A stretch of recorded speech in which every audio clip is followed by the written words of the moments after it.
Live from the Pathway Studios in Johnston proper. You are live from the Path.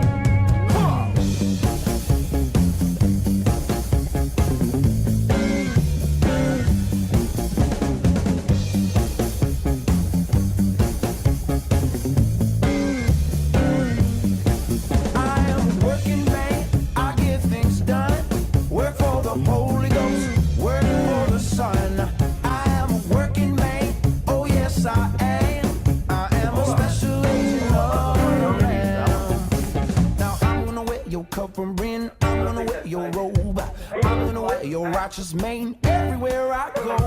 You're gonna light my candle, son. You're gonna make it shine. You're gonna lead me to the throne.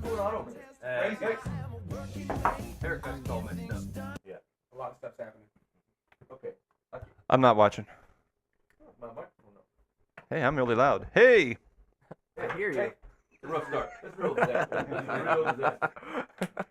All right, you're listening to Live from the Path. My name is Ben. I'm in charge of this donkey show, so, I mean, whatever. I suppose if it's failing magnificently, I'm the guy. Info at livefromthepath.org. This is my fault. Email. Let him know his failures. That's the deal. Here's what we got going on the show tonight. Mike was pondered a question earlier today, and I think it was, can you reasonably help feed the poor or clothe the naked without becoming that yourself? Yeah. Is that the question? Well, kind of. Like, I think there's I don't know. There's a lot of people like, yeah, we should help the poor. I don't really want it to affect me much, but I would really like to help them. You know what I'm saying? Like, I'm not, I don't know. I just figured we'd talk through it a little bit because I think there's parts of me that are like, you know what, screw this life. I'll sell the place and I'll go live on a dirt road. I don't care. And then the other half of me is like, am I just becoming part of the problem? You know what I'm saying? Am I joining society? A different form of society. It's not where I was meant to be. You know what I'm saying? I'm making rash decisions, and so I don't know. I was just trying to think through it. As like, can you really help, the poor and the disenfranchised from your high seat? You know, can you help people from there? But then on the other hand, what's your definition of poor?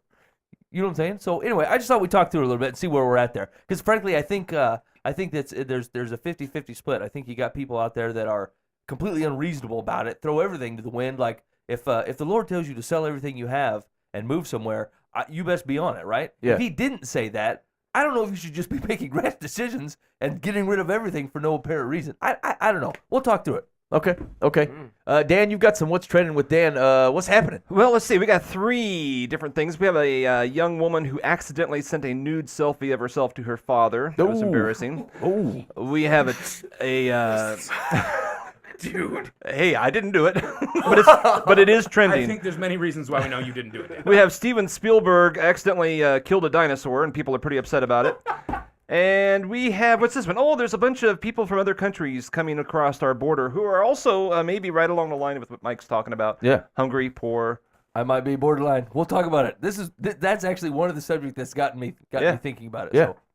It's where the rubber hits the road, you know? Yeah. Okay. All right. That's what's happening, Dan. We're gonna get to that. See if we can identify how the man of Jesus is supposed to react to the modern things happening in the news.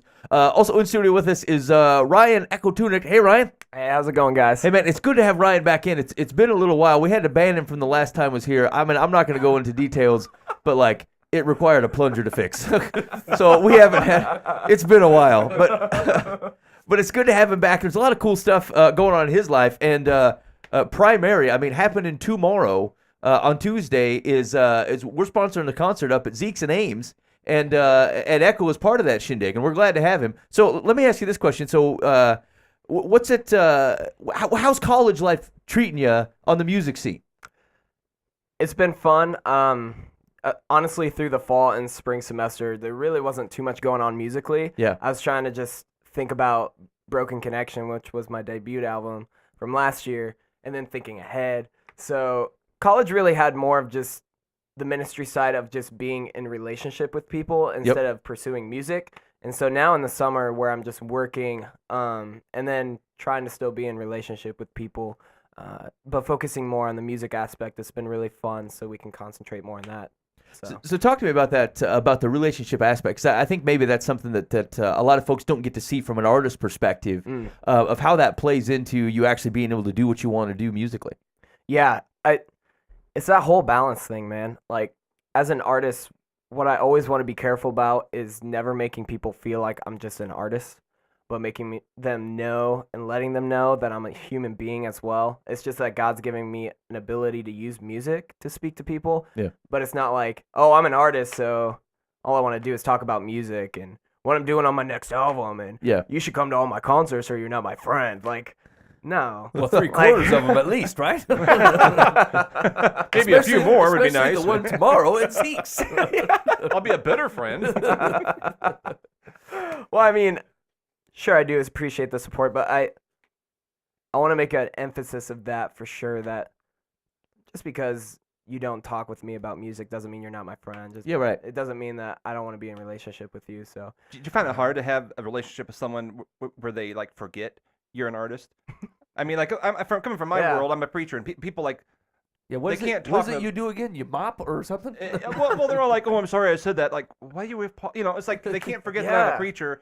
Could they ever forget that you're just a human guy? You know, you're not. yeah, sometimes they really do. I actually get that as well. Especially when some people say stuff around me, they're like, "Oh, dude, I'm sorry." And it's like, Was that going to show up in a my- song now? is that? Oh man, No. you're gonna talk about me? Ah. And then one time Greg swore, and I was like, yeah. Yeah. And Jesus was mad. What? I I call took this those the comments and hammer. I threw them on the ground. Like, no. It honestly, for me, when people do that, I just kind of look at them and I smile and I'm like, man, I would rather you be real with me about who you are in front of me than try to put on a fake facade and just try to impress me in front of me and do that. I always No, I'd find rather if I you be swear real. too, they feel better. You know what I'm saying? Exactly. Kind of alleviates the Associate bond. with me. Yeah. Hey man, I love Jesus. Bad word. I mean, obviously you're not good at it. I mean, No, I'm not sly about it. I'm weird about it. I'm just like, hey guys, I love Jesus and can use interesting words too. Listen up. Are we better friends And now? then people are like, now we're just really, really uncomfortable. Like the big guy that- what did he even say? Jesus, Yeah. dude, please stop. yeah, you know what? If this is what the kingdom of God is like, I'm not coming in either. I thought it was too far one way, now it's too far the other. Here's the deal. Now I can no longer be cool with those words because you tried to use them. I don't want a Jesus. I don't want any part of a Jesus who is trying to be like me. You know what I'm saying? That's true. Like, was like, oh, I want Jesus to relate to me, so he starts calling me homie Hey, or look, whatever. I didn't Like, say that's what Jesus did. I said that's how I do it. Obviously, I'm fallen. I'm just saying, like, sometimes people want to like try to twist Jesus so he acts like I act, and I feel like that's kind of the antithesis of a God I'm looking for. I really want to follow a guy that kind of resembles me. Wow. He looks up to me so much. Yeah. Yeah, sorry guys, Jesus is not your homeboy. I hear That's that true. one a lot. It's so great. That's like going to the Home Sorry. Depot and all they have is like all the screws that you don't need, and you're missing all the screwdriver tips. And like, this looks like my house. That's why I came here. I could have done that at home. All right. Hey, actually, so there's a lot more. Actually, I want to know from Echo. There's he's got some spoken word stuff that's got a lot of YouTube stuff. He broke the cardinal live from the path inference, which is don't dive into the comments. But I feel like he might have done it the right way. So we're gonna get to that here in a little bit. I'm interested to hear his experience in that. Let's get to in the interim. Let's see what's happening in the world. Dan, give me some details. What's happening? All right. Let's see. Let's start out with a nice one here. Okay.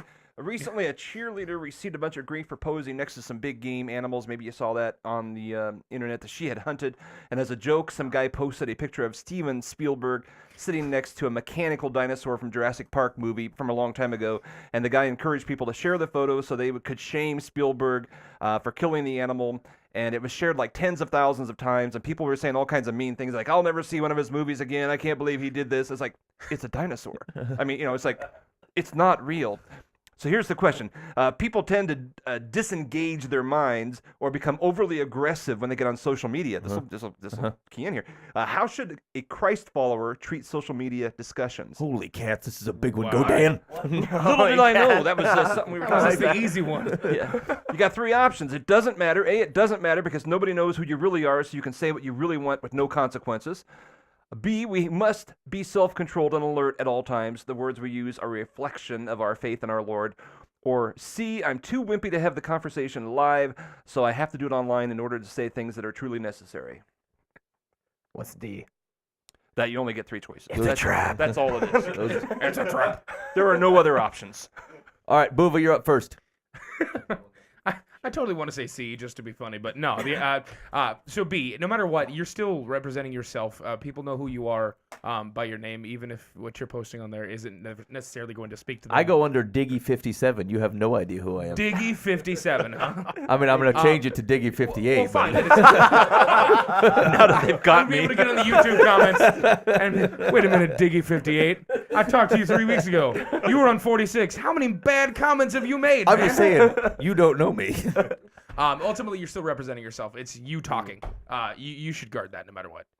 Even if they're not going to be able to come back at you. Even if I put Buva09 on there and they have no idea who I am, that doesn't mean that I still shouldn't be representing correctly myself through my communication. So B.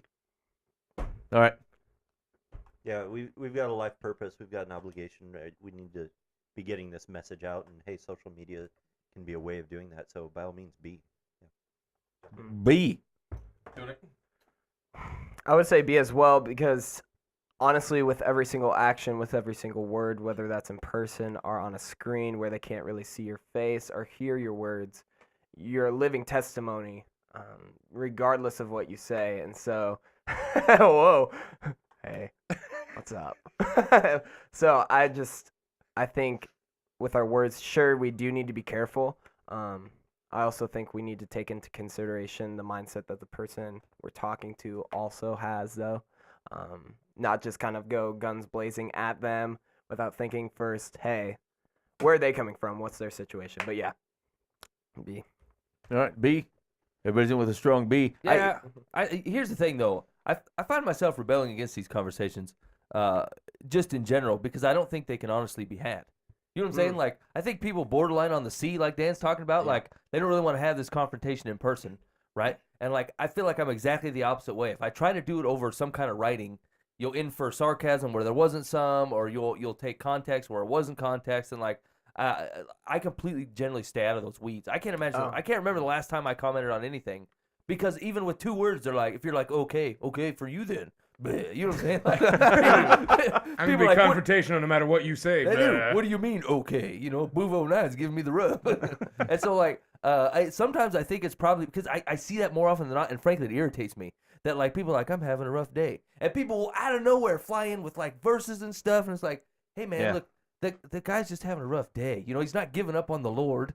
You know what I'm saying? He hasn't jumped ship on Christianity. He hasn't called Jesus away from him. Yeah. He's just, like, having a tough time. You know what I'm saying? Just wanted to say so, you know, and here they come. They're like Jesus vultures. You know what I'm saying? They make you feel like the Lord has left you for having a bad day, and there's no possible way that you could feel down on yourself at all at the slightest amount. And so, like, I almost hate that just as much. Yeah. You know what I'm saying? It's so, I don't know. Interesting. I don't know. It just feels like sometimes it's just a little bit too much. Well, you know what it is like they're really not engaging in conversation. Social media becomes sometimes where people are basically looking for ways to rent their own billboard space for a few seconds. You know, what can I broadcast to the world and that you can attribute to me and be like, oh, Diggy57 really gets down on it. You know, he knows the truth and isn't afraid to say a word. And then, like, to what point? To what purpose? Because you said it was going to rain Thursday, and I'm not having it. That's where I've seen it like, hey, man, my mower's not running right. And then some dude was flying over to comments. They're like, Lord, please help this mower. You know, don't worry, the Lord's with you. I'm like, you know, I feel like a simple mower technician could have handled this problem. You know, I mean, if the Lord wants to bring the thunder, he'll bring it. I don't suppose that he's going to, you know, you're going to bring it on. But I don't know. Sometimes it just seems a bit much, you know? Yeah, I mean, the question is broad intent. Like, are you in there to have actually relationships or conversations, or I mean, again, are you there to rent billboards and kind of post around? It is pretty easy to maybe go over the top when you're online, even if you're as yourself. I was on some Facebook discussion, I don't know, a year or two ago, with an atheist, with a bunch of other people, and he was just making these ridiculous comments, and I was in a bad mood, and I was just like, you're ridiculous, you know, and I just was really short and just like mocking him, and I kind of got done. I thought, okay, I don't know that I really advanced him, myself, or Jesus in any way. Yeah. It's not like he suddenly said you're right and came to Christ, you know. I am ridiculous. I mean, and he really was. He was, you know, he was purposely being ridiculous. But I thought, okay, I don't have to play his game, you know. But I did that day, and I would never have done it live. I wouldn't have sat down across the table. I don't think I would have maybe used some of the same words, but in a more maybe gentle way, rather than you're an idiot, you know. Why Plus, you your profile picture is deceiving. You know, like you got a big smiley face picture and you're writing a bunch of meat stuff. You know, like, hey, that's weird to see. Jesus hates everybody, especially you. Yeah. Okay, that one was always, you know, I had a pretty obvious answer if you're a Christ follower, so I'll give you all 10 points. 10. There, I wrote it down. I'll take 10. Yeah, I'm Oh, cool we with get 10. points. Yeah. We're all winners. Participation medals for everybody. Okay, here's another one. I want to win. A 23-year-old woman accidentally sends a nude selfie to her dad. She sent it by accident, and then she recorded his very angry response on video and put that on social media. And now she's trying to cash in and get some reality television show, and there's people actually looking at signing contracts with her. And it's just blowing up onto some silly thing. So here's the question. What advice would you give to women who take nude photos of themselves? A, put your clothes on and stop trying to act like the Kardashians. You're more valuable to God than a few cheap photos. B, you're only young once. Do what you want. You can always ask for forgiveness later. Or C, if you're acting this way for a Hollywood job, it's okay because it's art. Hold on, here comes the Dan agenda plane. Clear the runway, boys. I may have thrown that in a little bit from last week. I stopped buying suntan lotion. It's offensive to me. All right, Mike, you're in first. Hey, okay, this is not gonna sound right. If you're sending that to your husband, I'm totally okay with that. I feel like that's all right. Like, however you and your marriage wants to get down, I think that's cool. If it's not your husband, that's a big no. Absolutely not. Don't ever do that anymore. Ever again. In fact, even if it is your husband, I'd look at his phone directly after he gets it and then delete it. Because, I mean, you know, what if it rings and the kids look at it or something? You got to watch yourself on that jazz. Like, if you don't have that number lock on there, you got to watch yourself. But I'm just saying, I don't have any problem with it. I mean, I don't really see the problem. Boova. I think I'm in with that answer. Yeah. I think it's okay. Yeah. How awful do I sound? I'm like, I'm not a married guy, but yeah, no. Yeah. Yeah, I think. Yep, gonna get myself locked into that one. A. I agree with Mike. Okay, all right, doing it. Yeah, Married picture, Tuna. Come on. That's got to be Hey, solid. man, don't ruin it. What could be the problem? I'm not married yet, so I can't offer married advice. But to a woman, just speaking to her personally, I mean, obviously, what we're talking about there, but I think also just more importantly, they just need to remember who their identity is in, not in the approval of other men. And I just really want to encourage them that shouldn't be their identity, that shouldn't be their appreciation. But that's just a little deeper side note. But yeah. What? Ben? What?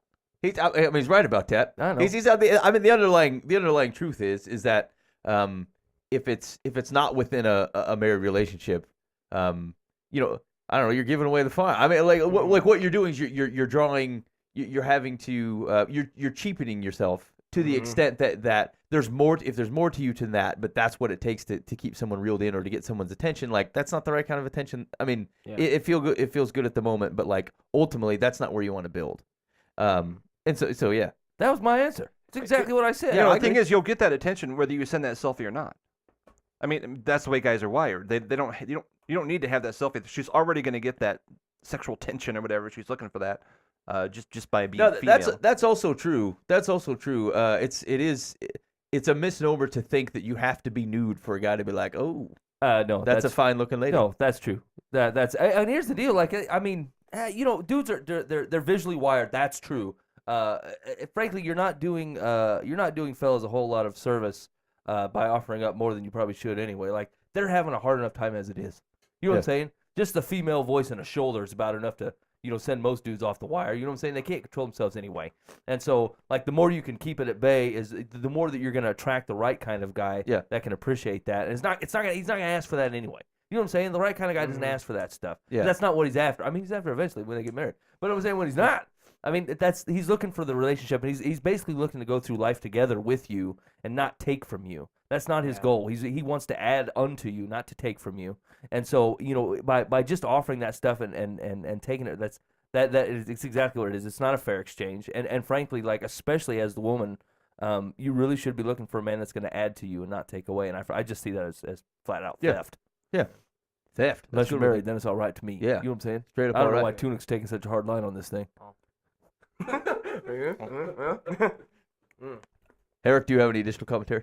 No, I think Mike got it all. I mean, Okay. It's just there. Yeah, I agree, Mike. All right. Yep. Rocket. Nobody should agree with Mike. Minus 10 points for Herrick. All right, this is the last one. Okay. In recent weeks, there's been a relentless onslaught of illegal immigrants crossing the border around the clock. Many of the people are unaccompanied children, some with highly contagious and dangerous diseases. Here's the question. How should the church respond to the needs of these people?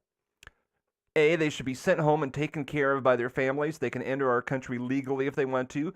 B, churches should send mission teams down to the border to personally care for the needs of people. C, we should pressure the government to take care of the needs. Or a bonus one, D, I don't like to talk about politics, so I'll pretend nothing's happening. Mike Boost. Mike, you're in. Dan called it out. You're up. Okay, I want to do a combo though.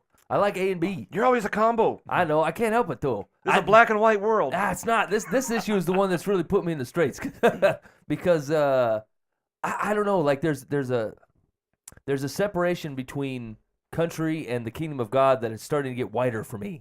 Like it didn't used to be wide. It used to be one and the same. God and country, that's the way it lives. You know what I'm saying? I'm like, I'm looking at this story like this morning I was thinking about it. I'm like, I don't look at people right? I look at them with designations that God did not put on them. You know what I'm saying? And I thought, I don't know. I don't know. Like the implications of where my heart is, there's more to it than that. Right? If I just say, look, they need help, let's help them. You know what I'm saying? There shouldn't be a whole lot of squander here, but like that does have broader implications on security of a nation, which God does not ask you to forfeit.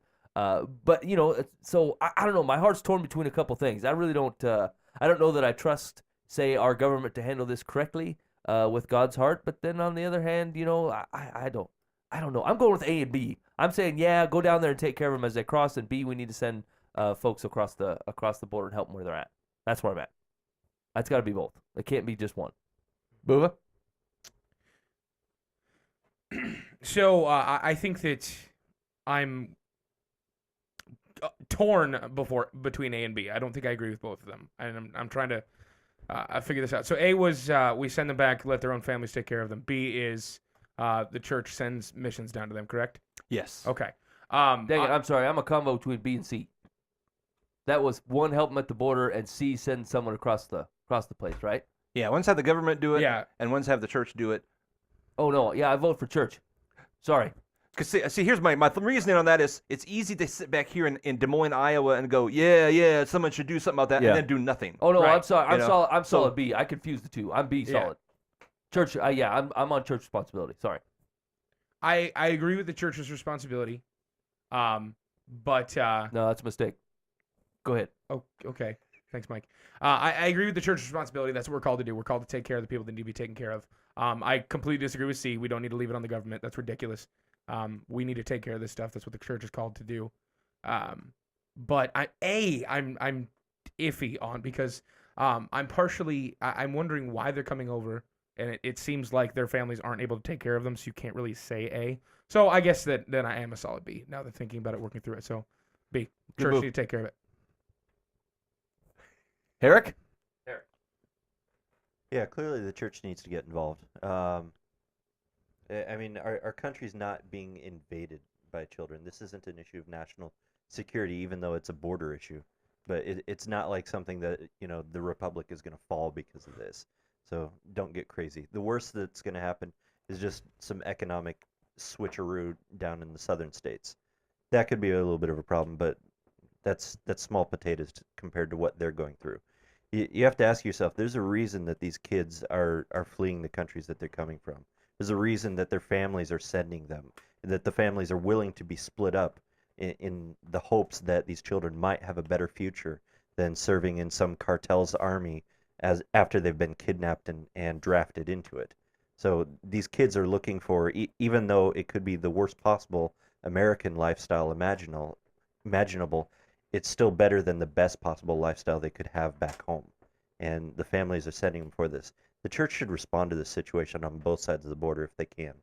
On our side of the border, they have a lot more ability to respond to these kids and take care of them and help them out.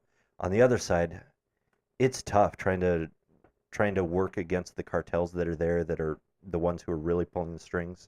I know that each of these governments down in Latin America has some kind of legitimacy, but ultimately there's some kind of drug money involved in all of them. So that gets very messy on the other side of the border, and that's a whole different and longer discussion. but the church needs to be involved in that too. So well, Ryan, what are your thoughts? I think you guys all summed it up. Honestly, I mean, Okay. I really wish I could add more to that, but that is really truly what I believe. I think we need to help them. It's the mission of the church, and I agree Well, absolutely. All right, so let me ask this broad question then, because I think basically the common thought here is that the church has a responsibility. There are people in need. There are people that are hungry, people that are naked. Direct responsibility. Okay. Does a nation have a responsibility to protect a border?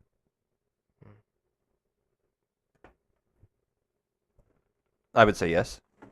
Dan's in with a yes. Nobody else? Yeah, I'd say yes. I guess yes. Okay. So then how do you blend those two then? Like how do you do both? How do you protect a border but otherwise accept any number of people in who are leaving? Because I don't think there's a lot of room for disagreement here, right? Like that they have a better shot at a better life in the United States, that the church has a responsibility to care for them, but that if there's a legitimate need for a country to have a border, to be able to understand what is coming in and coming out of the country. Yeah. What is that a separation where we say, well, as the church, our responsibility stops there. We just started to care for these people. The rest are policy decisions, and that's not our deal because we kind of live here. That's where I have a difficulty with this whole thing. Is that I see so often the church wants the government to take care of the church's responsibility. So the church pressures the government. You need to feed the children. You need to do this. You need to do that. And that's never what Jesus said to do. We are to personally. Yeah, actually, take I'm care of the 100%. That's actually kind of where that's my standard argument against people who have a problem with most of the government handout programs. I say, how do you think we got here? They should get rid of all government handouts and let the church do it all. Well, but the problem is the church didn't do it. That's why the government's doing it, right? Right. Like what happened is the church was supposed to be taking care of the poor and the disenfranchised, and all of a sudden they're starting to line the streets because the guy's like, look, if he's not going to help himself, if he's not going to get a job, if he's not going to get off the booze, then forget it. I'm done.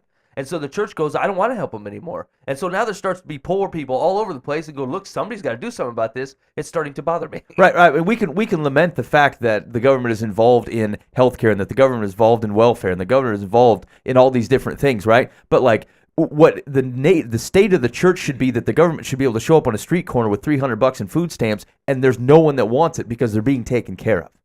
But that isn't the case. Like you can lament that all you want to, but that's not the case.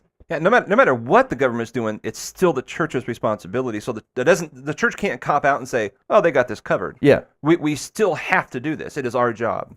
It's not so much a responsibility issue in my mind. It's a missed opportunity.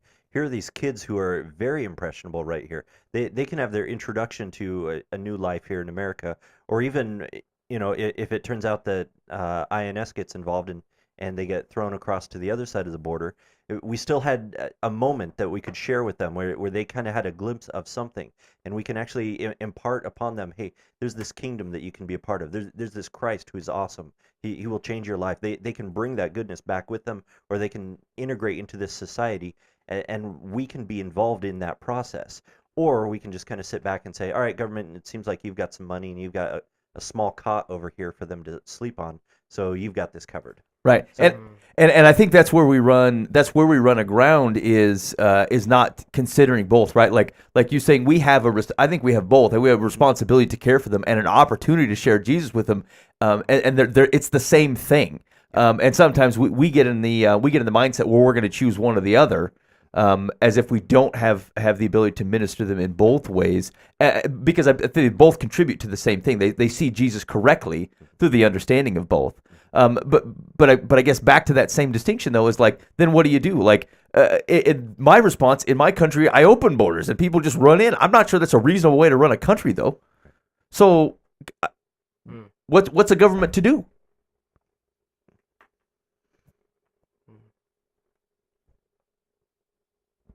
Okay, we're off the UN Council. well, what's it say on the Statue of Liberty? Bring your poor, bring your... Yeah. but in an order in which we can identify who you are. Yeah, so I'm big on Using the we papers. need to keep the legality of the process and illegals. This is where I wear the two hats. I think nationally we have to secure our borders. There are people who are coming that are legitimate in need, and there are also people who are legitimately want to hurt our country, and so the nation needs to protect its citizens. The church, on the other hand, we can be more reckless and abandon and go help people and then so forth. is that tension just acceptable then? Is it acceptable? Is our tension to say, look, the government's going to do what it's going to do. I understand the need to close a border. I get that. I can even support or vote for that. But at the same time, I will still be down there, feeding, clothing, talking about Jesus. Maybe that means it's more risky for me. I need to engage with the drug cartels and things. I haven't done any of that though. No. Nor have we sent a team. No, that's true, and I guess that's the thing. A lot of this comes back to something that Davis hit on a couple of times, which is, are you willing to get involved for the things that you're praying about, or are you just like tossing stuff in the air, or you pray like when you say, hey, God, will you help? Are you willing to be the help? Are you willing to be the footsteps? Let's do this. And a lot of time we're not, and a lot of time we blanket things. And we're not really preparing to jump in and work for something that God has working for. We're willing to say it, which frankly is a symptom of our version of Christianity at points, which is the things that we like to say versus the things that we like to do, forgetting that we are saved for good works. So do we need to send a Life in the Path team down to the border? If we can be of service, let's check it out. We went to Oklahoma last year and did tornado relief. I don't know how we can be of help. But it sounds like it's worth sniffing into if we're going to bother to talk and pray about it. I'll fight people. Okay. You're out. They're going to send you back to Honduras. In the name of Jesus. They're going to say, what's that, Senor Buva? I'm going to get off the bus. I'm going to start running whirlwinding at people. Punching. No, that's going to help. That's I'm right. in. Look at that crazy white Mexican.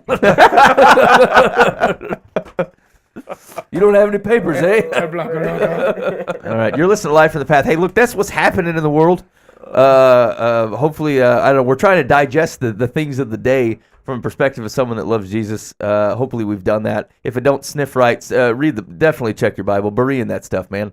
Just because it came out of our mouths, anyone can have a radio show. Yeah, it's really. It just takes a few $100 a microphone. So, I mean, definitely be checking that stuff against Scripture. We're doing the best we can. Pray for us and be willing to step in if necessary. Info at lifefromthepath.org. So, we were talking a little bit earlier about dealing with people online.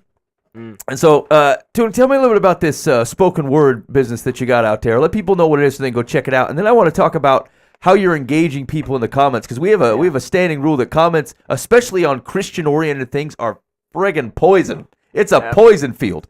So I think you got two options. You either got to dive in or bail. And you've taken the dive in route. So set it up for me. Let me know what it is that they're commenting on about the spoken word thing, and then tell me how that experience of kind of digging in the comments with folks has been. Man, okay, so it was an interesting experience because I honestly have never gotten into spoken word too much.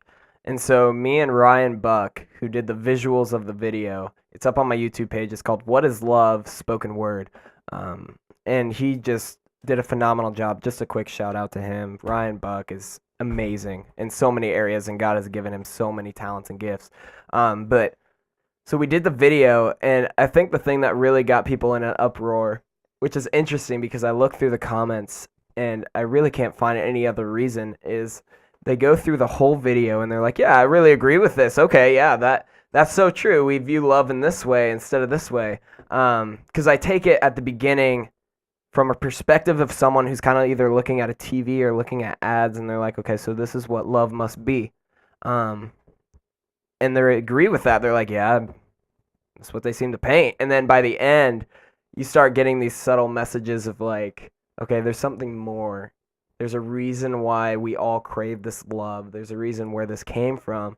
And then with the last line, I just say that's Jesus Christ. Yeah. He is the love. And that's what's got everybody, if I will, in a hissy fit, is that line, is that it's Jesus. Otherwise, they're like, I'm good with it. Like, it's a great video. And a lot of people, interestingly enough, and I find this encouraging, are like, you know what, I don't agree with your views on it, but I think it's also still a really great video. I think it's just still a really great message, so thank you for that. And I really do appreciate that. It's like, I don't always have to agree with you, about stuff, and that's something we do address in the video as well. It's like, just because I don't agree with you doesn't mean I don't love you. Yeah. And so the comments, what I've been tackling is a lot of times comments between people. Yeah. So someone's trying to evangelize to someone else Yep. who's like, well, I don't really believe in this Jesus stuff. It's kind of like, bleh. This other person's like, well, here's some books, here's some context, here's all this stuff. And I have someone who made a simple comment like, so what if they don't believe in Jesus? What is love then? And I just gave them my perspective. Like, so this is why I wrote this video. This is why I wrote this spoken word. You don't have to agree with it though, and I really do appreciate you taking time to give your input, and that's really all I have to say about it. Contact me through this email. I would love to talk more about it personally. Yeah. Instead of over here. And then someone else commented and started talking about, well, here's these books, here's this and that. And after a while, I was like, I love that you both are giving your opinion, but there's really no benefit to each other through that. It's really not going to help. But thank you for giving your opinions, everybody. I would highly suggest and encourage, let's take this off this page and talk personally one another. You see face to face, you hear those things that might be taken, like you were saying earlier, sarcasm, things like that. And they just kept going. So I was just like, okay, I'm not going to keep trying to stop them from that. But the reason why I comment back to people is to let them know that I personally do care about their opinion. Yeah. Most of the time it's just thank you, appreciate you watching, thanks for giving your opinion. I'm encouraged by this. That's an interesting viewpoint, stuff like that. Nothing like, well, this verse says this, so. Yeah, and I think that's a really healthy tact. You know what I'm saying? Because it's an ears to hear thing. You know what I'm saying? Which personally I'm not the best at, but like, especially online, like it's an ears to hear thing. Like sometimes you have to know somebody to know whether they have ears to hear what you're saying. Mm-hmm. You know what I'm saying? And like, it's not like God does not know how to bring people to Himself. You know what I'm saying? It's not like you are the one thing standing between this man and Jesus Christ. You know what I'm saying? Jesus knows his kids. He knows the hearts of his kids. And like, if he wants to use you to talk to that guy, then great. But like, so many people try to force it. Like, and they try to force it hard and like with really hard stuff that like maybe I wouldn't understand. And I've known Jesus a while, and like I'm just now digesting C.S. Lewis with any type of capacity. You know what I'm saying? And so like if people are like, you should read this, or you should read this guy, and people are like, maybe you shouldn't start him in Leviticus. Let's put some stuff in context, and let's if they want to talk about it with them. But like this might just be personally me, but like there's nothing I hate more than having a 2-man conversation in front of 3 people. You know what I'm saying? Like having a conversation that belongs between me and Dave Herrick in front of everybody. You know what I'm saying? The same as at work, the same as with my wife, the same as with my kids. Like if my kids do something they shouldn't have, that is a me and them conversation, not a me and everybody in the church conversation, or not me and everybody in the department store conversation. It's between me and them. And you know why? Because that shows respect and love for them. And that's the truth. And so like by moving that off the thread, like you're saying, like that's showing respect and love that maybe they're not even showing themselves, but like, I don't want to have this conversation with you in front of everybody. Not everyone's going to get it because they don't know you like I know you. And there's things we can't say in front of everybody. And like, I think that's a classy move. And I think that really is an ears to hear thing. And like the fact that you get it, I mean, just shows that you love somebody more than the next guy that wants to beat him over the head with Deuteronomy. I have that exact problem at work. Like my wife will call and like, I don't like having, I work in an insurance office, right? It's a cubicle. There's 10 people around me at any given time. I don't like having a conversation with my wife in that arena because they don't get to hear her side of the conversation. And like, and sometimes the way I talk, like I'm afraid that they will think less of my wife by how I speak. And that doesn't speak well of how I talk to people generally. However, like it's just not a conversation for them, and they can't help but hear. It's not like they're intentionally eavesdropping, but like anything. There's kind of even mild disagreements about what we're gonna do that night or whatever. It's not for them to have any room to think anything of my wife when she's not adequately represented because they only get my side of the conversation. And so I will not try my very best to not have conversations with her actually over the phone. I'll go somewhere else if it's something that I think like has that potential that we might have some sort of disagreement about. it's not for them, and I think it's not fair for them to be able to potentially infer who she is or how she's talking or whatever based upon half of a conversation. I also like the way that with your comments, you're just kind of focused on showing support and appreciation. You aren't sitting there trying to defend this work that you created, and you don't have to sit there and dissect and tell them what the meaning is or anything like that. I think that actually helps to elevate the original video itself, because you as the author of it, you don't have to go back in and go through and talk through the meaning. I mean, that's basically like having to explain your joke after you've told it. I mean, it ruins everything in it. But by not having to do that, and instead just in response to what the people have been saying, you just say, hey, thank you for your perspective. I appreciate that. Thanks for paying attention to this. There's a classiness about that you don't have to tear apart your video as you're going through it. So kudos. Well, Awesome. thank you. I honestly, to be real, it's taken me a while to get to that place. Yeah. Because, I used to be the guy that would bring the fire Yeah. to my comments. And so, praise God that he's humbled me in that, because I don't get it right all the time either. And, two things. One, I totally agree with you. I actually had a guy comment back to me on YouTube who was like, thank you for just, not pressing God on me, over and over and over again. It's not that I don't want to tell him about God. Oh, you love to, yeah. I think Jesus is the most amazing thing I've ever experienced. It's not that I don't want to do that. It's just I don't want to do that again. Yeah. He's been having over and over again. So When you just did it through the video. yeah, It speaks for itself. Yeah, it spoke for itself, exactly. And I mean, I have had comments where they're like, well, I had one comment where they didn't get it. Yeah. They thought I had said it differently, and I did have to explain a little bit to them, hey, go back and watch the video. I actually meant this instead, but thank you for watching, that Yeah. kind of thing. But I suppose that is the Not one thing you got to correct. You just got to make sure that Jesus is represented correctly. As long as you get that part, but whatever. You hate Yeah. the video, don't hate the video. Whatever. yeah. yeah, that's solid. Yeah, and I guess that's a broad lessons learned, I think, for us as the church is this posturing. We could go back to kind of Dan's question, when you bring the fire, there's a posture in that makes it sound like you have authority to bring fire, and you ain't the fire, man. yeah. That's You not ain't the even fire. that's not you. Even the disciples didn't be like, bring down the fire. They're like, can we bring down the fire? Can we do that? Can we do that? Yeah, exactly. Jesus, do you want us to bring down fire on the town that you just left? We can do that for you. Don't worry about it. It's go ahead. but you it's the difference in having real conversations or renting the billboard, right? So if all you've done is rent the billboard, here's the deal: I never buy anything from billboards. It's just the truth of it. Whether it's digital or otherwise, I can't think of the last time I passed a billboard and thought, oh, sweet, Coca-Cola. but BOGO at Payless. I don't care. I'll check it when I want it. Now, it's not that there's not opportunities, but the thing is that real life presents plenty of opportunities to talk about Jesus. From an evangelism standpoint, we're always looking for some sort of sweet path or 10-step program or something, as if day-to-day life doesn't apply to the works and words of Jesus Christ. And that's foolish. And that's straight up foolish. And that's where we run into that is we use online as a billboard for a supernatural event that we're going to shove our crap into, as opposed to recognizing day-to-day life where Jesus matters, where Jesus completely applies, and where you don't have to manufacture something to have a conversation. And that's I think where our online activity goes askew, is we feel like every time someone says something, it's a manufactured event which asks for our billboard rental, so that we can get our business in. And it's not. It's weird to think that that's not real. It's not real. It's not actually a real life deal. It's a fake event that we've decided to trump up, and we don't actually have conversations that people want to have. I think that the social media aspect of evangelism, it is so easy.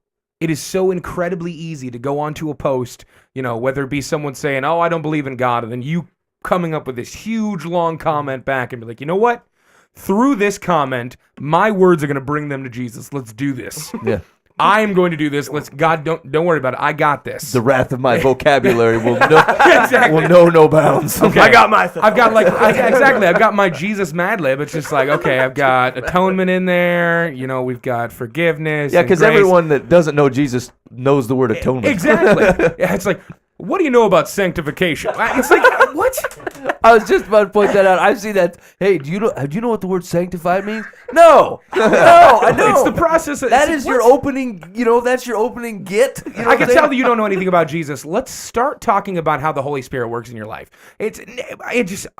I found myself doing it too. Yeah. Is the really easy comments to make, and I think that hopefully I'm working my way and getting there to the point where I do not do that. But I honestly recognized in the last year how easy it is to do the Facebook post and how easy it is to do the YouTube comment about Jesus and everything like that.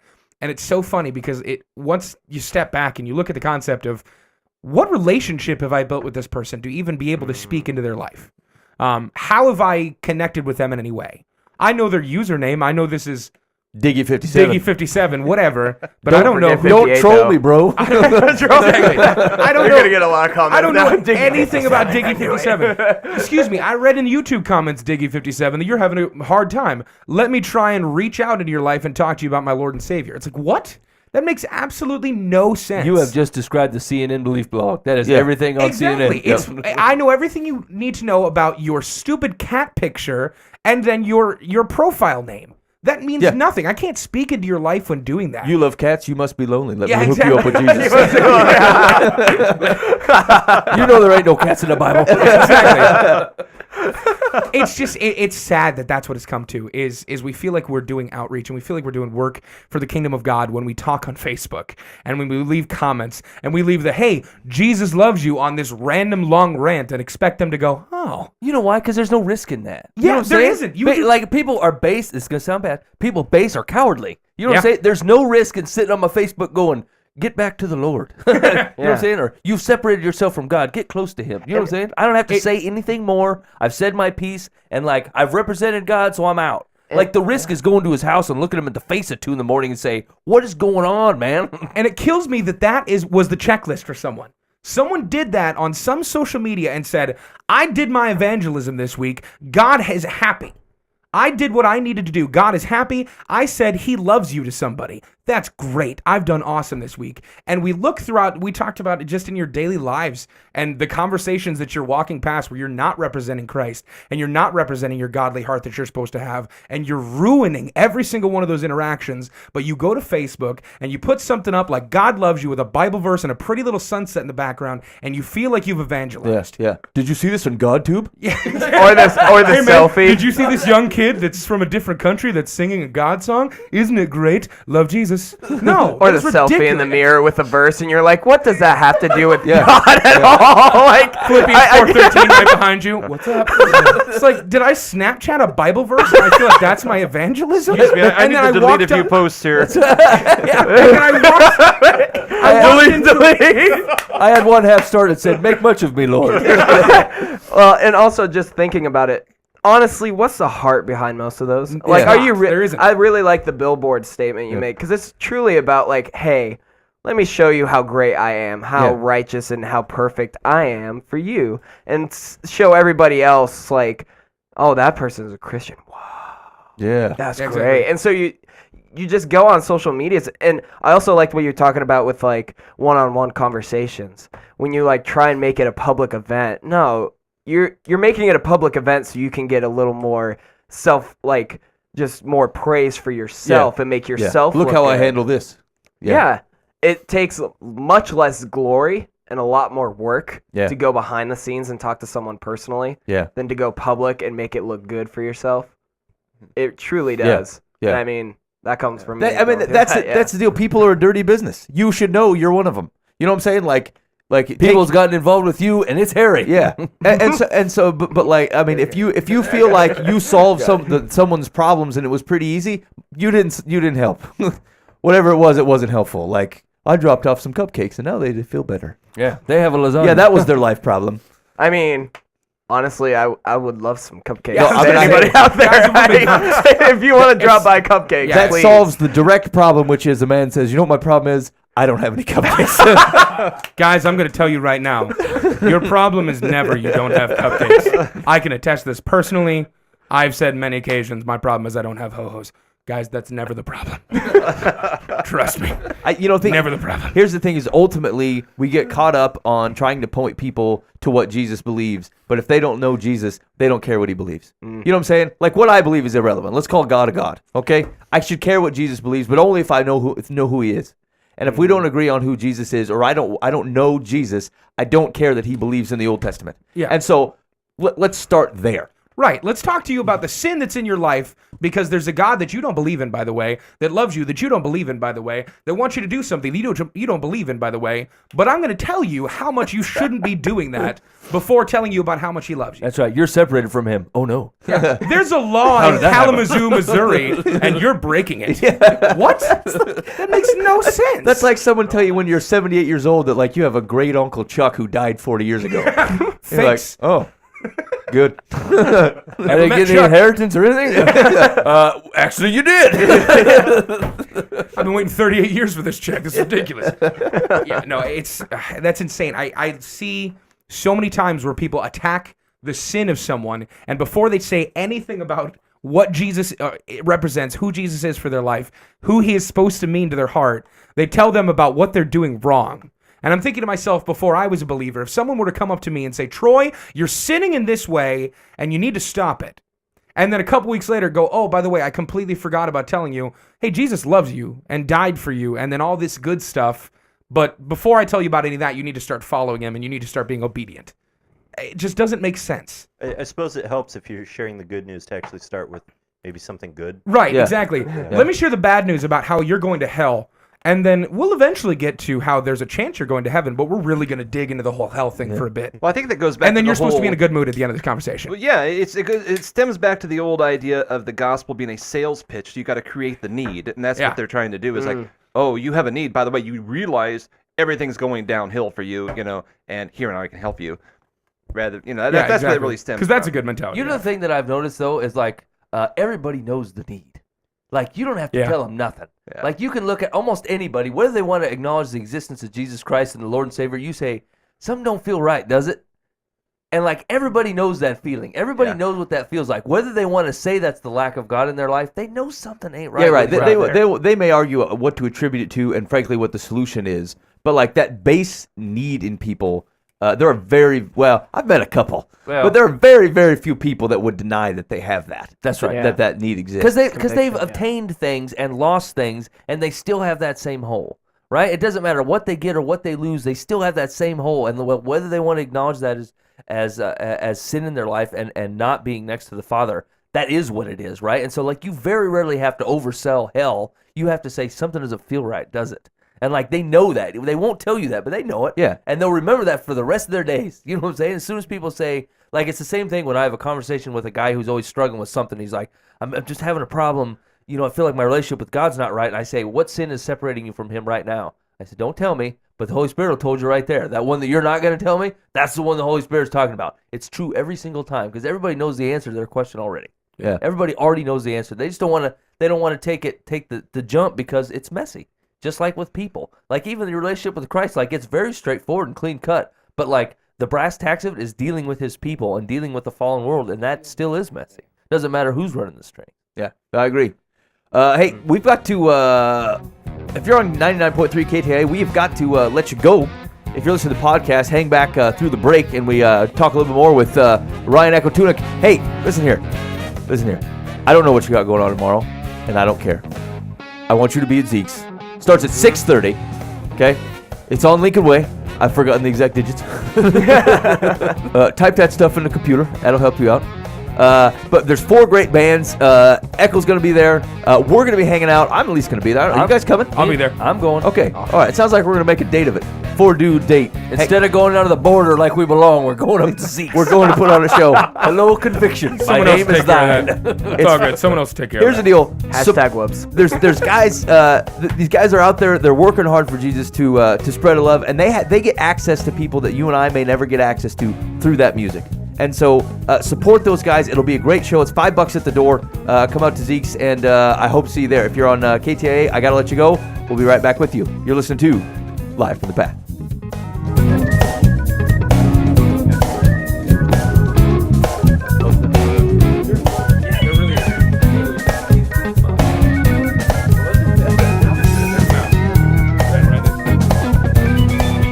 Hey man, apparently there's a mouse in the studio. There's a mouse. Yeah.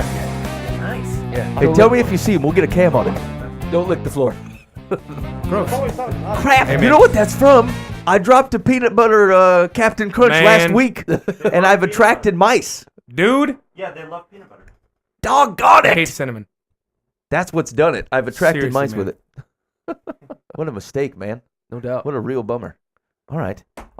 Tunic, what else you got going on in life? He's looking at his Facebook. He's tired Here's of the you. deal. Are you Facebooking? What do I got going he's on? putting in the my verse life? on Sorry, real I quick. saw people were sharing live from the path. Okay. So I was like, hey, It's sweet. a bonus. People are looking. Hey, by the way, I heard from someone yesterday that they were talking to somebody in Egypt who had seen Live from the Path. Oh, Hey, hey, there That we is go. awesome. We're live in Egypt. Was he under arrest? No, that's what I was thinking. Hey, get the camera on him, Mike. Oh, he's little. Oh, he's a cute little guy. No, he's just a little bit. He's very. Is it gonna cute. reach? Little guy. Sorry, there's a mouse in here. Oh. By the way, if you want to stop by these low rent digs, be on the show, you give us a Facebook message. He's like, oh, You can- get out of here. I'm stopping. I'm going. you can come in. Okay, Boova's got it. All right. Out of this entire building, he comes in this room where he's like frightened for all these giants. Be No. free. Hey man, speak for yourself. I'm not that big. Hey, he's the best mouse missionary ever. That's true. He's Hey, you going where guys. he's going where the need is. They're talking about the border I'm in. Really feed hungry people. So, where can people pick up Broken Connection? Yeah, you can go on pretty much any online distribution site like iTunes. You can listen to it on Spotify, Amazon, CD baby. really anywhere. CD Baby, I think so. Yeah, yeah. Why I would you think bring up so. some kind of obscure one that might not be on? Everybody How always helpful is that? because I've never been on CD Baby, and everyone that comes in here says you can buy my album on CD Baby. I'm like, I've never been on there. That's a distribution company that helps get it on iTunes. Okay. And yeah, a lot of artists do use CD Baby. I use TuneCore, but I think CD Baby should I'm be not a on there good as well. conversationalist, We'll man. also have physical copies tomorrow night if Okay, you come sweet. to Zeke's, which is a really good. That's the thing incentive to do. come. Yeah. And there's a little mouse. What's up, little guy? I think Boova, he left you got the him? building. I thought you were I think you blocking left the building. I thought you were goaltending, Boova. He's really kind of cute. Hey man, I was trying. dude. I did Here's the everything deal. I could. I Here's the huffed- deal. Let's be 100% It's like that honest. Germany game. Okay. Here's nice. Way to bring in pop culture. We did our best with what's happening. We didn't do great. Here's the deal, guys. If you guys are expecting me to do any kind of physical activity, you don't know anything about me. That's fair. You know why I was a goalie when I played soccer? I was the size of the goal for a while. Like when we had the little kiddie goal, I was just like, all right, I'm maybe 9 years old. I'm almost 6 foot. I weigh about 200 pounds. Let's do this. Got size 14 feet. Let's do this. Good luck. Second that goal got bigger, I'm like, I can't move this fast. What? You expect me to move to that side at the time that guy kicked it? No. I will fall, and then if I catch it in the fall, we're good. That's Actually, why I it'd be did it. almost funnier to see Booba try to intimidate the guy kicking it. Don't you kick it over there. Yeah, exactly. I'm in the middle like, just tell me where you're going to kick it. Either way, I'm going to have trouble reaching it. Just tell me. Like, I'll start running when you tell me right side. And Right side, right side. right side, about 3 foot below the top bar. I'm going to go, all right. You know what? Can you On text me? on the count of three, I want you to kick this, okay? And I start taking a couple steps. I would still miss it if I'm being 100% honest. Now, if you need something that's stationary, that is very heavy, to be picked up momentarily, I'm your guy. Like, I'm that's it. But if you need that thing to be moved while I'm momentarily picking it up, as long as it's like 2 feet, yeah, I'm in. Like, if you need a fridge moved out from where it was to clean behind it, I am a champion. I am your man. I am the champion. But if you need that fridge to go anywhere, no. No. You call somebody else or you get a dolly. And then sprinting, no, I'm not out. Like, it's just not me. I don't walk. I don't sprint. I don't run. I don't I jog. mean, you're never going to last on the green mile with this attitude. I'm not. Okay. I'm really not. Okay. The Green Mile. That's the guy with the little mouse on it. No, I've seen it. Well, then what are you asking me questions? It's just irrelevant. That's all I'm saying. It was kind of irrelevant. I No. just was going to go with it. I thought of it 3 minutes All right, ago. man, And move it along. Yeah. I've got to use I thought Boomer better shut up soon so I can share my billboard thing. This boxcar's breaking down. Okay. All right. Hey, so you can pick up Broken Connection by Echo at any sounds like any major online retailer. Maybe CD Baby or not. I'm not As sure. well, we said CD Baby too often, unless we get paid by the click, and then maybe we're gonna be all right. We just earn 9 cents from CDBaby.com. Yes. Or you can pick it up at the live show if you come out to Zeke's tomorrow night, starting at 6:30. It's 5. Well, we just show up to the door, and it's gonna be $5, but We'll let you in for 5.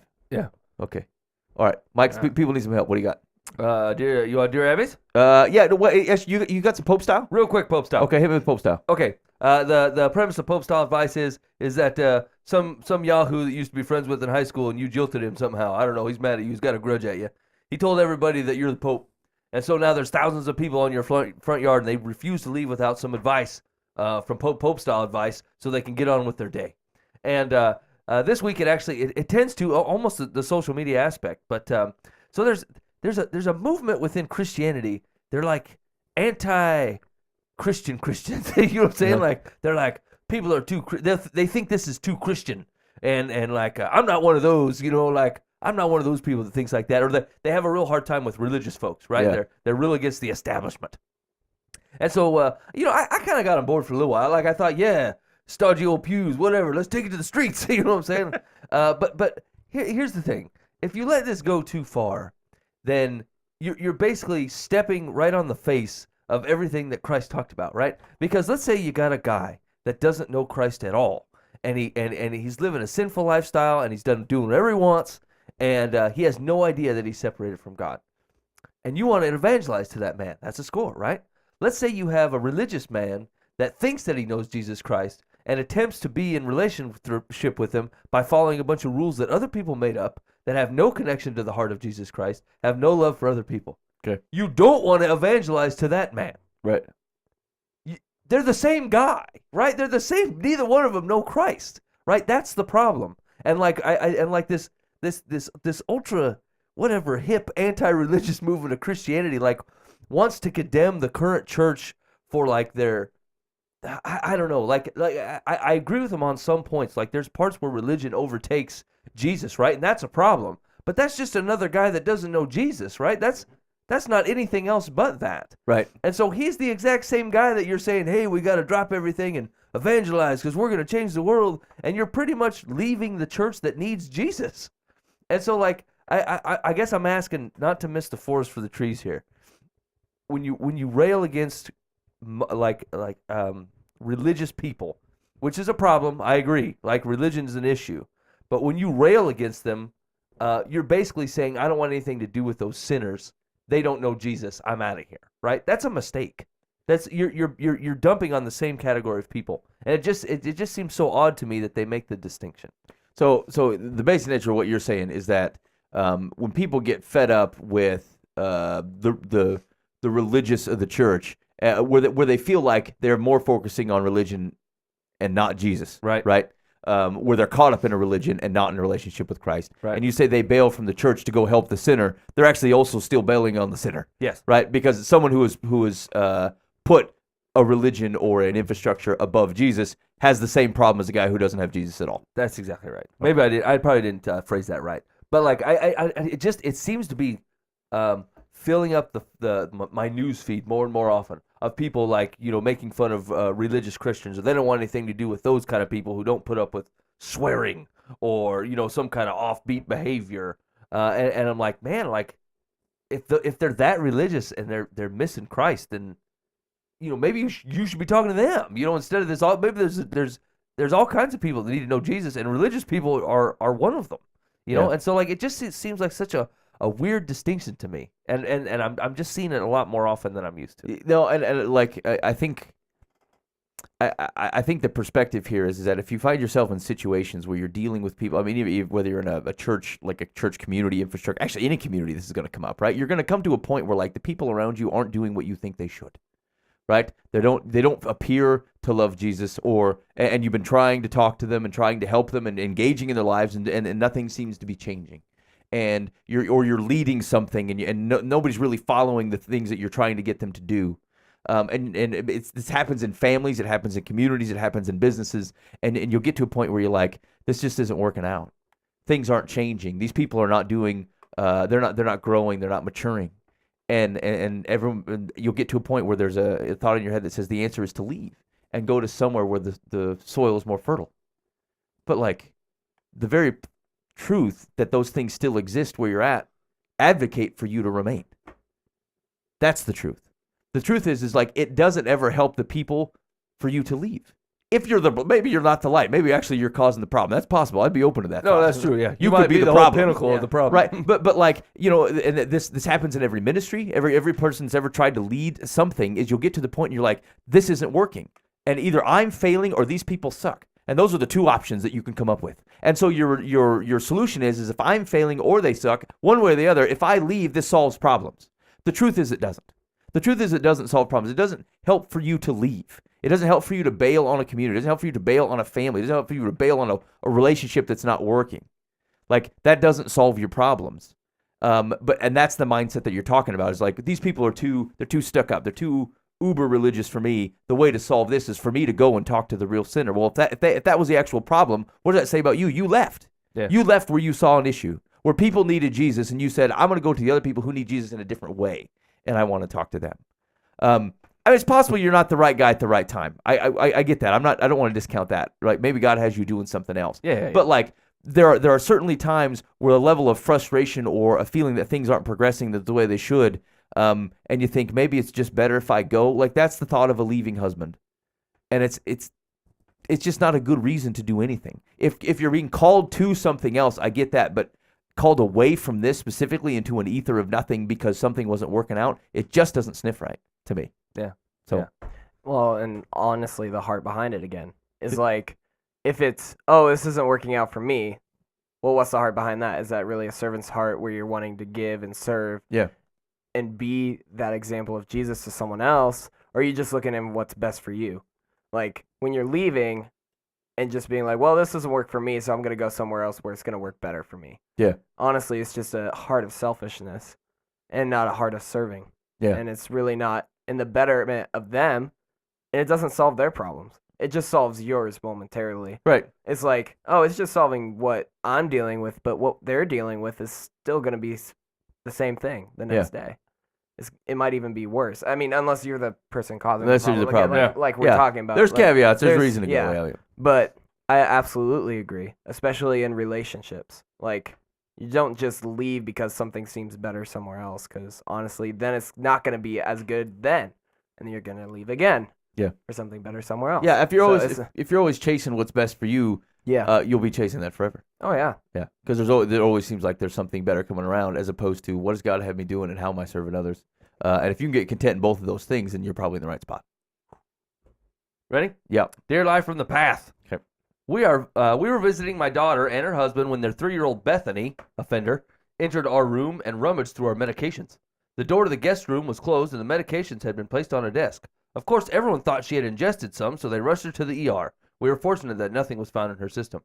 My son-in-law thinks we should help pay the medical bills. I have sent several $100s, but he is asking for more. Bethany is an only child, and they allow her free reign in the house. I have other grandchildren who are even younger, and none of them would dream of touching something that wasn't theirs. It has been almost a year since the incident, and they still haven't taught her to respect and leave things alone that are not hers. My daughter is a professional, and her husband works from home, which concerns me because he isn't as strict as I feel is necessary. Are we obligated to help with more of the medical expenses? I don't think so, because we have already helped, and I don't think it's our job to teach our grandchild boundaries. Grandma in Ohio. Booba! Ha! You're up, Booba. Really? Yeah. Man. Yeah, what we do? The kid snuck in, took some dropsies. I want to say no, that you're not responsible for taking care of the kid.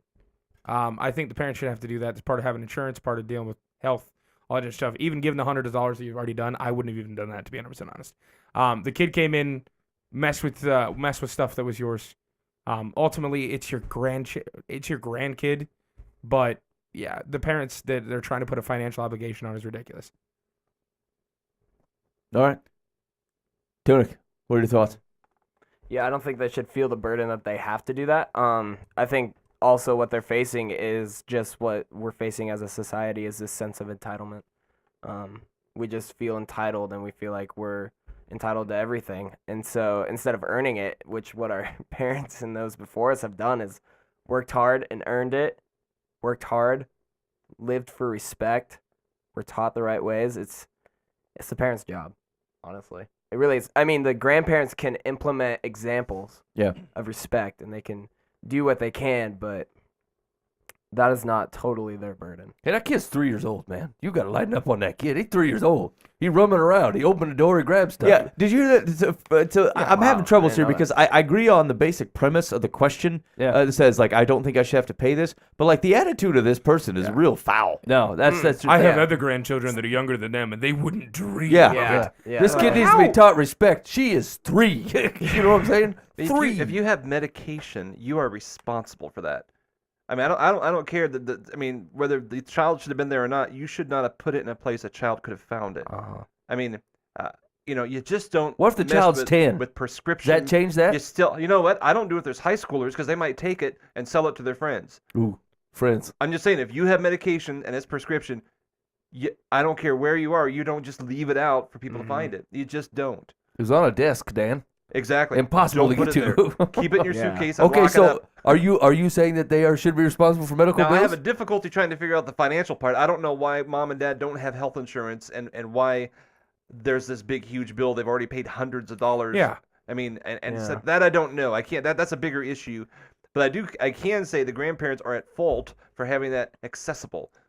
Yeah, here's the deal. I find this whole story a little fishy, with her attitude being like, the kid has got disrespect issues. The kid is 3.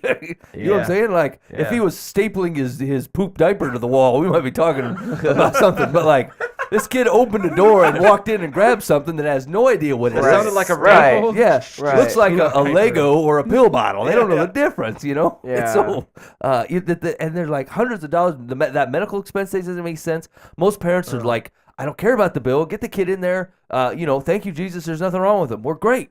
You know what I'm saying? I'll pay $300 to get that stress off me without charging my mom and dad for the hassle. Yeah, And I the whole wouldn't thing charge sounds my mom and weird. dad. I wouldn't bring that up either. You Right. know, the whole thing, the things that just don't add up. There's some dysfunctional issues in this family. They need to get together and communicate and figure out the deeper issues that are there, I'd say. Ultimately, it sounds like a grandmother that's trying to get in the way of like parenting this child. She's getting into like saying, well, she's not up to my standards of what a 3-year-old should be and all this different stuff. And the father's a stay-at-home worker, and he may not be as strict as for my liking and all Here's this the deal. different stuff. Nobody, no grandparent thinks their kids are as strict to their liking. Like, they're not raising them the way they did. And on the opposite side, want them to be not strict at all. Yeah. That's the general nature of being a grandparent. They don't discipline the kids. Go ahead and let them run wild. They can have candy. No. I don't think they owe them any money at all. I might pay it anyway, though. I might pay it anyway. Is it worth long term? Is it worth fighting over? Yeah, if I have it, the principle is irrelevant to me here. Right. I probably would assuming they're not asking for $18,000 or Right. something. Like if it's a matter of another couple $100, I might just pay If it. I have $600 and they're asking for $600, and it's the fact that the little kid went to the hospital and all this different stuff, the situation arises that there's money that the parents are having to pay they didn't anticipate. I feel the same way. If I have it, let's do it. But I don't think it's an obligation. Let me ask you this, Mike. Let's say as a grandparent you weren't involved. Okay? Yeah. It was somebody else's pills, and they said, "Look, we could really use some help paying this." They had to be rushed to the hospital, and they said, "We need $600," and you had it. Yep. Would you give that? Yeah. So the problem is you won't give it because it feels like it's out of compulsion or because they're forcing you. Because one of those kids is my kid, and he's acting like a bum. That's why. It's my through- job to teach that kid how to live. And you failed. I know, and so He I'm lets not- his kid eat prescription I'm medicine. not going to permit, as Echo pointed out, his entitlement attitude. Like, I've failed somewhere along the line that he thinks he's going to mob squeeze me for a couple $100. He's a cheap man, and he doesn't want to pay the medical bill. I don't pay a dime. I might still pay it. I don't think you should, but I might. Yeah, but you can't teach kids like you teach adults. And the lessons just are going to be lost. Fair. Adults are not going to receive that training and that discipline the way that a child would. So if you treat an adult like a child, they're just going to split. So I don't think that's going to work. If he splits, then he's not hassling me for money anymore. That's a win-win. Thanks, Eric. Let's hear what. Yeah. Thank you for affirming my decision. Here we go. Secular says, that must have been some hefty emergency room bill. Obviously, closing the guest room door is not enough to deter your granddaughter. In hindsight, you know that you should keep anything you don't want her to get into a locked suitcase. But you and your husband are not mind readers. If this wasn't a wake-up call to your daughter and son-in-law, then it was time to teach their child the meaning of no and don't touch. then I don't know what it will take to prevent another oops. As to your shelling out more money than you already have enough for Bethany's medical bills, I think you have given enough, and you should not be blamed for what happened. It's false. It's a false lie. What do you mean a false lie? Yeah, you heard me. Think on it. Hey, you've been listening to Live from the Path. Thanks for hanging out with us on this balmy Monday evening. Big thanks to Ryan Ekatunik for joining us. I hope you guys will join us tomorrow night at Zeke's starting at 6:30, $5 at the door. We're going to be there. Echo's going to be there. It's going to be a great show. And we'll see you next week. Thanks for listening to Live from the Path.